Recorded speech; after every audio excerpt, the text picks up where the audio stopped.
Imagine waking up to a world where Instagram, Facebook, and other meta services are out of reach. That's precisely what happened recently. In an unexpected turn of events, Meta's social media platforms, including Instagram, Threads, and others, experienced a significant outage, leaving users across the globe in a conundrum. The scale of this outage was nothing less than staggering. Reports flooded into Downdetector, with users expressing their difficulties in accessing these platforms.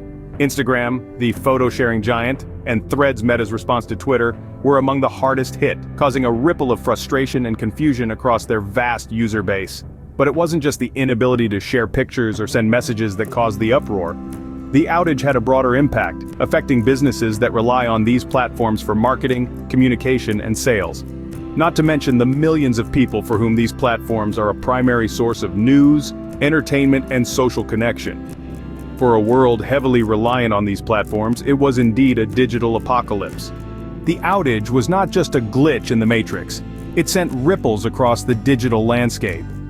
Imagine the frustration of users around the globe as they grappled with login issues and feed refresh problems.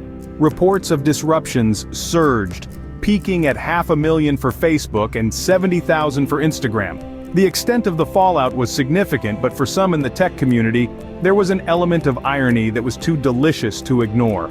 You see, Meta, the parent company of Instagram and Facebook, found itself in an awkward position.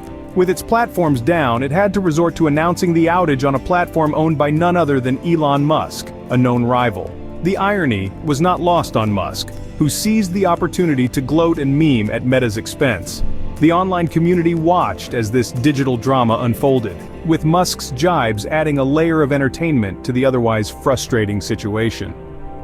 The outage was more than a mere inconvenience, it was a moment of schadenfreude for some in the tech world. As the digital dust settled, the world was left to ponder the implications of such an outage. Meta, the parent company of Instagram, Facebook, and Threads, was quick to address the issue and resolve it. Their response was swift, but the intensity of the disruption left a lingering question. Could this happen again? Just a few years ago, in October 2021, we saw a similar outage from Meta, a stark reminder of the vulnerability of our digital landscape. With these incidents in mind, one can't help but wonder what measures Meta might implement to prevent such outages in the future. Will they invest in more robust infrastructure? Will they diversify their server locations? These are questions only time will answer. But one thing is clear. The impact of such incidents on user trust and the perceived reliability of these platforms is considerable. In a world that's more connected than ever, such outages serve as stark reminders of our reliance on these platforms and the chaos that ensues when they falter.